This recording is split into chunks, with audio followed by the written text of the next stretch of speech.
বন্ধুরা, তোমাদের সাথে তাহলে সোনা পাখির সাথে আমার প্রথম ট্যুরের গল্প বলি। শোনো, সোনা পাখিকে নিয়ে, তার মা বাবা কর্তামশাই নাতিকে নিয়ে আমরা 5 ডিসেম্বর আমরা পুরীর উদ্দেশ্যে রওনা দিই। তো বর্ধমান স্টেশনে এসেছি। সোনা পাখির তো ভীষণ খুশি, কিন্তু সব থেকে কী মজা জানো, এক একটা লোকাল ট্রেন চলে যাচ্ছে আর ও তত ঘাবড়ে যাচ্ছে যে আমরা ট্রেনে উঠছি না কেন। আমরা শহীদের জন্য ওয়েট করছিলাম, কারণ শহীদে করে আমরা হাওড়া যাব। হাওড়ায় গিয়ে আমরা পুরী এক্সপ্রেস রিজার্ভেশন আছে, ওখানে চাপবো। কিন্তু ও তো খুব আকুলি বিকুলি ব্যস্ত হয়ে যাচ্ছে। ও ট্রেনটাকে কি বলছে বলো তো, বাস। তো সব বাস চলে যাচ্ছে, আমাকে কোথাও চাপাচ্ছ না কেন। আর ওকে ধর ধর মার করতে হচ্ছে। আমার তো ভীষণ ভয় লাগছে, দুপাশে লাইন, মাঝে মাঝেই ছুটে দিচ্ছে, সবাই মিলে ওকে নিয়েই ব্যস্ত, কিছুতেই রাখা যাচ্ছিল না।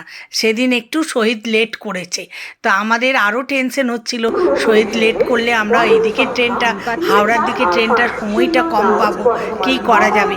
দেখো না, লোকাল ট্রেন দাঁড়িয়ে আছে, আর তা একটুখানি চাপিয়েছে তার দাদু, কিন্তু তারপরে তো নেমে যেতে হলো। লোকাল তো লোকালের টাইমে ছেড়ে দেবে, সেই নিয়ে কত কান্না। আর তোমার সোনা পাখি 9 মাস অবধি কোনো নুন খায়নি, আর এখনও অবধি ওর মা কোনো মিষ্টি জিনিস ওকে খেতে দেয় না। সব থেকে মজার কী জিনিস জানো, স্টেশনে যে হুইলারটা ছিল, যে কফি শপটা ছিল, সেই শপটাতে বারবার করে সে ঘুরে ফিরে খেলা করছিল বলে সেই কফি শপের যে ছেলেটি ছিল, সেই ছেলেটি ভালোবেসে তার হাতে একটি বিস্কুটের প্যাকেট ধরিয়ে দেয়, আর সেটা তো সে খাওয়া শুরু করে। তার মায়ের তো রাগ হয়, কিন্তু আমি বললাম ছেড়ে দে, সে ভালোবেসে দিয়েছে, একটা খাক, দেখো কীরকম খাচ্ছে। কিন্তু এই প্রথম সে চকলেট আর বিস্কিটের স্বাদ পেল। তার মা এখনও অবধি তাকে চকলেট বিস্কিট দেয় না। সেই জায়গায় তার মা কাজু আর কিশমিশ আমন্ড দিয়ে লাড্ডু করে নিয়ে যাচ্ছে। তারপরে একটা কুকিজের মতো বাড়িতে বানিয়েছে, সেটা এত ডিউটি করেও আমার মেয়ে কিন্তু তার মেয়ের প্রতি ভীষণ যত্ন, কিছুতেই দেবে না। আমরা যদি লুকিয়ে চুরিয়ে কিছু দিই, কিছুতেই খেতে দেবে না।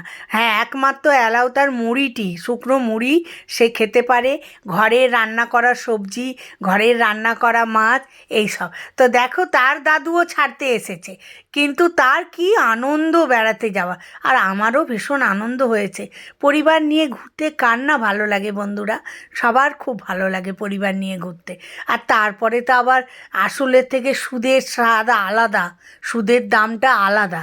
সে আবার আমার এই সোনা পাখিকে নিয়ে আমার জীবনটা ভালোই যাচ্ছে। আমরা হাওড়ায় নেমে গেলাম। দেখো, ট্রেন থেকে বরকুনে নামছে। হাওড়ায় নেমেই কর্তামশাই আমাকে 1 কাপ কফি ধরিয়ে দিল, বেশ আয়েস করে খেলাম। খেয়ে উঠে ট্রেনে উঠে বসলাম।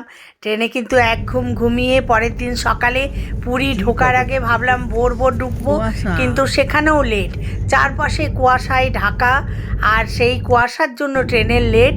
যাই হোক, খুব ভালো লাগছিল এসির জানলা দিয়ে দেখতে, জঙ্গল, চারপাশে কুয়াশা ঘেরা পাহাড়, দারুণ লাগছিল।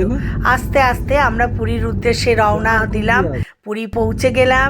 বেশ গাড়ি করে, হোটেলের গাড়ি করে যেতে যেতে সমুদ্রের যে আনন্দ অনুভব, দারুণ লাগছে। আর বারবার আমরা প্রত্যেক বছর পুরী যাই বন্ধুরা, আমার ভীষণ ভালো লাগার জায়গা, ভীষণ ভালোবাসি। আমি কিন্তু সমুদ্রও ভালোবাসি, পাহাড়ও ভালোবাসি। পাহাড়ে একটু আমার কষ্ট হয়, হাঁটুর আমার প্রবলেম আছে, কিন্তু সমুদ্রে ভীষণ ভালো লাগে।